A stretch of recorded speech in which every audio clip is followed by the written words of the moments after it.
มื่อนี้อาจารย์มาภาพจะได้กล่าวว่าคิดก็ทำคำคมชีวิตเนี่ยเอาไปฟังพร้อมกันเลยบอกว่าวันนี้จะเห็นกับเรื่องดีๆหรือเรื่องบดีมากกว่ากันหลายกว่ากันสิ่งที่ท้าทายก็คือเราจะยิ้ม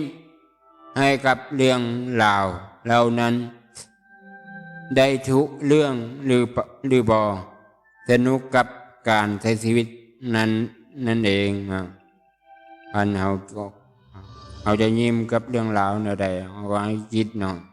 เราจะเจอเรื่องดีหรือเรื่องให้พิจารณาทำยิ้มบ่อยๆโดยยิ้มต่อเนื่องนะจะปิดตัวเองอยู่ในห้องแคบ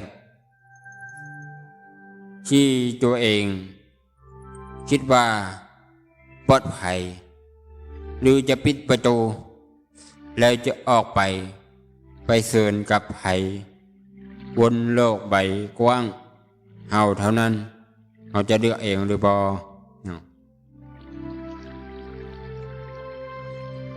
อย่ามัวแต่มองหาโอกาสและความเป็นไปได้สร้างมันขึ้นมาเองเอาสิไว้สร้างมันมาเองเลยจ้ะนะอย่ายังแข็งแหงดีกว่าบ่แม่นบ่กำลังใจของคน5คำตอบนั้นคือบ่คันบ่ค่อยก็พร้อมจะเป็นกำลังใจให้เจ้าเนาะเฮาให้กำลังใจกันและกันให้กายให้กำลังใจใจกำลังให้กายเนาะ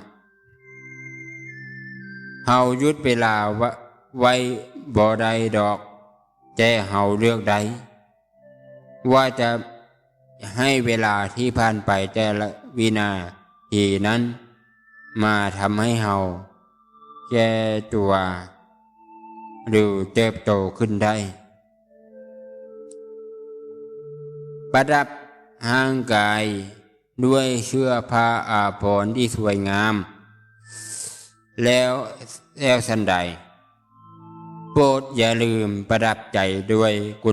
คุณงามความดีด้วยแต่นั้นคันจะประดับเครื่องร่างกายก็ประดับไปคันบ่ประดับยินใจเจ้าเป็นคุณดีมันก็บ่มีไรคุณค่าชีวิตคือละครหรือยาวที่เฮาบ่มีให้โอกาสให้เป็นบทเรียน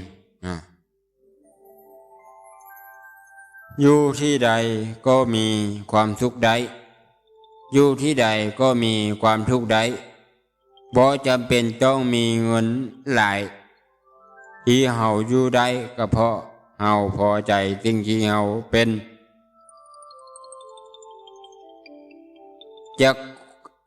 จะมัวเสียเวลากับความรู้สึกแย่ๆบ่ทำกันทุกวันของชีวิตนั้นยังมีสิ่งที่ดีรอเฮาอยู่อีกหลายอย่าง